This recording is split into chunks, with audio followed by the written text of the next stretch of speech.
Assalamualaikum warahmatullahi wabarakatuh. Selamat pagi semuanya. Apa kabar hari ini? Semoga kalian selalu diberi kesehatan oleh Tuhan Yang Maha Kuasa. Terutama pada saat-saat seperti ini masih ada penyakit COVID-19. Tetap jaga diri, jaga kesehatan. Kemarin sebelum UTS kita kan sudah membahas metode harga pokok pesanan.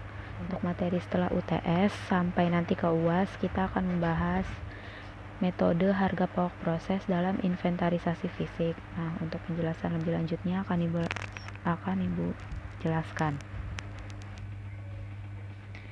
Nah, untuk materi pencatatan biaya produksi metode harga pokok proses dalam inventarisasi fisik, untuk materi pokoknya itu kita ada 3. Yang pertama penerapan metode harga pokok proses, yang kedua pencatatan biaya produksi, dan yang ketiga akan ada simulasi penyelesaian siklus akuntansi untuk metode harga pokok proses.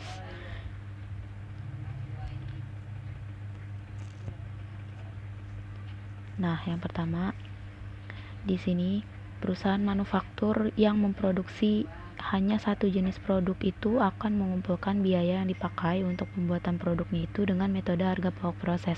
Jadi beda dengan metode harga pokok pesanan, di mana perusahaan manufakturnya itu memproses lebih dari satu barang. Kalau untuk yang menggunakan metode harga pokok proses itu perusahaan manufaktur hanya memproduksi satu jenis produk. Jadi yang diproduksi hanya fokus ke satu produk aja. Nah, pencatatan persediaan dalam metode ini itu bisa menggunakan sistem inventarisasi fisik maupun perpetual. Selanjutnya kita masuk ke penerapan metode harga pokok proses. Nah, di sini yang pertama ada karakteristik proses produksi. Metode harga pokok proses yang diterapkan pada perusahaan manufaktur memiliki beberapa karakteristik proses produksi. Yang pertama, itu perusahaan memproduksi barang secara massal yang dilakukan secara terus-menerus. Jadi seperti yang tadi sudah di awal disebutkan, kalau perusahaan manufakturnya itu hanya memproduksi satu barang dan itu diproduksi secara massal dan dilakukan secara terus-menerus tanpa menunggu adanya pesanan dari pelanggan. Jadi selalu yang dibuat itu aja dan selalu dijual kepada konsumen, ya produknya itu aja. Kemudian yang kedua, produksi ditujukan untuk mengisi persediaan. Jadi di dalam metode harga pokok proses, produksi yang dilakukan oleh perusahaan manufaktur itu ditujukan untuk mengisi persediaan perusahaan tersebut. Dalam artian, kegiatan produksinya ini tidak bergantung pada ada atau tidak adanya pesanan. Jadi seperti yang udah disebutkan di poin A, yang dilakukan secara massal dan terus-menerus. Jadi ya tujuannya produksi itu dilakukan untuk mengisi persediaan perusahaan tersebut.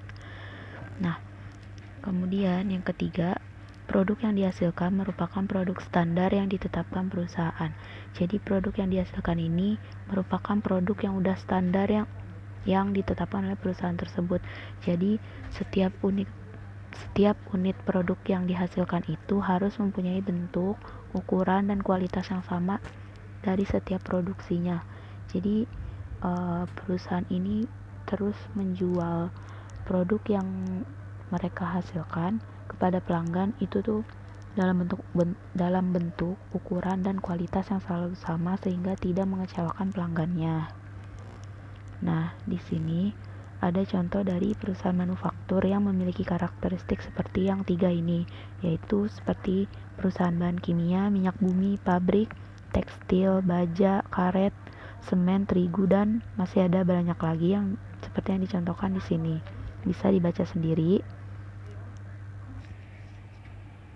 Nah, yang selanjutnya masih di karakteristik proses produksi.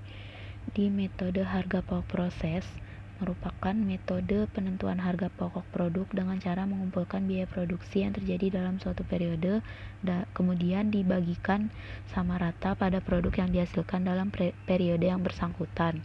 Jadi dalam menggunakan metode harga pokok proses ini, perusahaan itu memproduksi dulu nih seluruh produk yang akan mereka jual nanti.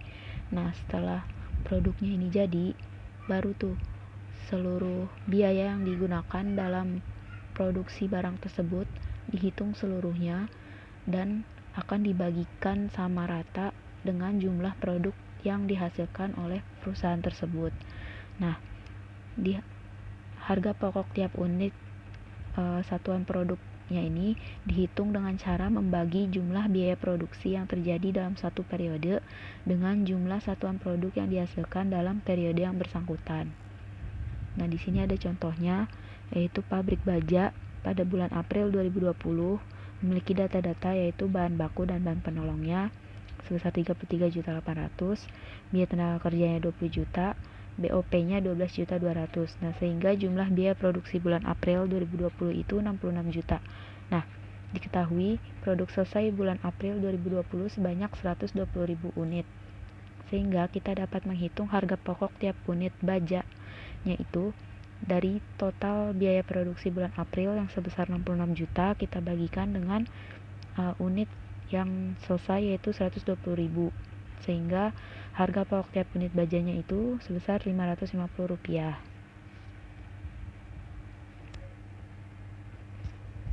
Nah, kemudian yang kedua, karakteristik pengumpulan biaya produksi. Nah, di sini perbedaan utama antara metode harga pokok pesanan dengan harga pokok proses ini ada 3, yaitu metode harga pokok proses, biaya produksi itu dikumpulkan untuk tiap periode tertentu. Jadi, biaya produksinya ini akan dihitung setelah satu periode selesai. Kemudian, untuk metode harga pokok pesanan, biaya produksinya dikumpulkan untuk setiap jenis produk tertentu. Jadi, seperti yang sudah dipelajari, biaya produksinya itu kan kita hitung berdasarkan kartu harga pokok pesanan. Jadi kita hitung juga sesuai dengan pesanannya. Sedangkan kalau di metode harga pokok proses, seperti yang tadi dicontohkan, kita hitung seluruh biaya produksi yang terjadi dalam periode tersebut, kemudian kita langsung bagikan dengan jumlah unit yang selesai pada periode tersebut. Nah, kemudian yang kedua, harga pokok per unitnya itu dihitung pada tiap akhir periode. Sama aja kayak yang pertama, biaya produksinya dikumpulkan untuk setiap satu periode tertentu, kemudian baru harga pokok persatuannya itu kita hitung setelah produknya selesai dan di akhir periode. Sedangkan untuk metode harga pokok pesanan, harga pokok produknya ini dihitung setelah produk selesai dibuat. Jadi kan dalam metode harga pokok pesanan itu seperti yang sudah dipelajari, ada persediaan produk jadi dan ada persediaan BDP. Jadi kan kalau yang masuk ke persediaan BDP itu merupakan pesanan yang belum selesai. Jadi harga pokok produk dapat dihitung setelah produknya itu selesai, sedangkan yang belum selesai belum dapat kita hitung harga pokok produknya. Nah, kemudian yang ketiga, harga pokok produk persatuan produknya ini untuk metode harga pokok proses dihitung dengan rumus jumlah biaya produksi satu periode kita bagi dengan jumlah satuan produk yang dihasilkan dalam satu periode tersebut. Nah, kemudian dalam metode harga pokok pesanan, harga pokok tiap jenis produknya ini dihitung berdasarkan data biaya yang tercatat dalam kartu harga pokok produk yang bersangkutan. Nah, selanjutnya ada penggolongan biaya produksi. Untuk penggolongan biaya produksi metode harga pokok proses itu sama aja kayak metode harga pokok pesanan, sama-sama memiliki biaya bahan, biaya tenaga kerja, sama biaya overhead pabrik. Nah, yang pertama itu ada biaya bahan. Nah, dalam metode harga pokok proses, bedanya dengan metode harga pokok pesanan, bahan baku dan bahan penolong dalam metode harga pokok proses ini, biaya bahan pembantu itu tidak dimasukkan ke dalam BOP. Kalau di metode harga pokok pesanan kan kita memasukkan biaya bahan baku itu ke dalam akun BOP. Nah, kalau di harga pokok proses, biaya bahan penolong dapat diperlakukan sebagai kelompok biaya tersendiri atau bisa digabungkan dengan bahan baku, sehingga akunnya itu menjadi biaya bahan baku dan biaya bahan penolong atau biaya bahan baku dan bahan penolong. Nah, kemudian yang kedua, biaya tenaga kerja. Biaya tenaga kerja dalam metode harga pokok proses tidak ada pemisahan antara biaya tenaga kerja langsung dan tidak langsung. Kalau di metode harga pokok pesanan kan ada biaya tenaga kerja langsung kita masukkan ke akun BDP BTK, sedangkan biaya tenaga kerja tidak langsung akan kita masukkan ke BOPS. Nah, kalau di metode harga pokok proses, biaya tenaga kerja tidak langsung itu nggak akan dimasukkan ke dalam BOP, tapi biaya tenaga kerja hanya ada satu dalam metode harga pokok proses, yaitu biaya tenaga kerja. Jadi kalau misalnya nanti di soal ada biaya tenaga kerja bagian produksi, itu udah jadi satu akun satu aja, yaitu biaya tenaga kerja. Nah, selanjutnya biaya overhead pabrik. Nah, yang termasuk ke dalam biaya overhead pabrik adalah biaya produksi selain biaya bahan dan biaya tenaga kerja, baik yang secara langsung maupun tidak langsung berhubungan dengan pembuatan produk.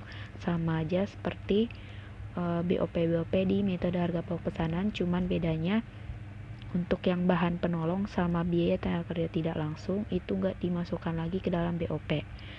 Nah, dalam penerapan metode harga pokok proses, BOP yang dibebankan pada produk yang dihasilkan dalam satu periode itu bisa BOP yang sesungguhnya terpakai, bisa juga BOP yang telah ditetapkan tarifnya di awal.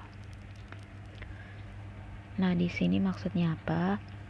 Jadi dalam metode harga pokok pesanan itu kan perusahaan udah menetapkan tarif untuk BOP-nya ya sebelum produksi dilakukan. Nah, nanti baru di akhir akan ketahuan BOP yang sesungguhnya terjadi dan kita bisa menghitung selisih BOP. Nah, kalau di metode harga pokok proses itu nggak ada selisih BOP. Jadi di metode harga pokok proses itu BOP-nya bisa kita pakai itu BOP yang sesungguhnya terjadi atau juga BOP yang udah ditetapkan tarifnya di awal, sama kayak di metode harga pokok pesanan. Nah, namun kalau di harga pokok proses untuk pengawasan biaya yang terpakai, biasanya BOP itu dibebankan berdasarkan tarif yang telah ditetapkan di awal.